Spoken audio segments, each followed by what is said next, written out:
কিছু লোক অতিরিক্ত এবং অনাকাঙ্ক্ষিত উপদেশ দিয়ে অন্যদেরকে তাদের ব্যক্তিগত পছন্দ অনুযায়ী অপ্রয়োজনীয় কাজে ব্যস্ত রাখে। উদাহরণ হিসেবে বলা যায়, আপনি এবং আপনার স্ত্রী কর্তৃক পরিকল্পিত এবং আয়োজিত একটি বিবাহ অনুষ্ঠানের পর একজন দাওয়াতি আপনার কাছে অভিযোগ করে বললেন, প্রিয় ভাইয়া, বিবাহ অনুষ্ঠানটা যথাযথ ছিল না।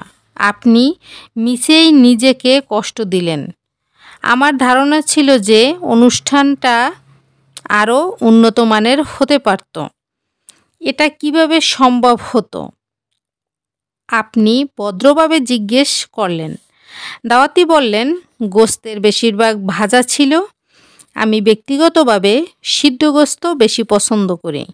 অন্যদিকে লেবুর কারণে সালাদ টক হয়ে গিয়েছিল। সেটা ছিল আমার স্বাদের বাইরে। মিষ্টিতে ক্রিম দেওয়া ছিল, সেটা বিরক্তিকর। তারপর তিনি বললেন, বেশিরভাগ লোকেই খাবার পছন্দ করেনি। তারা ভদ্রতার খাতিরে বাধ্য হয়ে খাবার খেয়েছিল, অথবা তাদের জন্য অন্য পথ খোলা ছিল না। কোনো সন্দেহের অবকাশ নেই যেন এ ধরনের উপদেশদাতাকে আপনি ঘৃণা করবেন।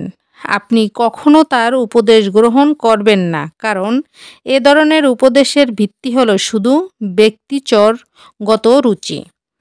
ওই ব্যক্তির ক্ষেত্রেও একই কথা প্রযোজ্য, যিনি অন্যকে তার সন্তানাদি ও স্ত্রীর সাথে কিভাবে ব্যবহার করতে হবে সে সম্পর্কে বেশ রূঢ় উপদেশ দেন, অথবা বাড়িটি কিভাবে তৈরি করতে হবে, অথবা কী ধরনের গাড়ি কেনা উচিত, যেটা সম্পূর্ণভাবে তার ব্যক্তিগত পছন্দ এবং মতামতের উপর নির্ভরশীল। আপনার উপদেশের যাতে ব্যক্তিগত পছন্দের উপর নির্ভরশীল না হয় সে ব্যাপারে আপনাকে সব সময় সতর্ক থাকতে হবে। হ্যাঁ, যদি কেউ আপনার মতামত চায় তাহলে এ ব্যাপারে তার সাথে আলোচনা করুন।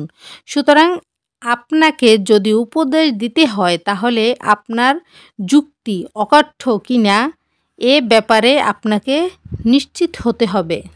আল্লাহ হাফেজ।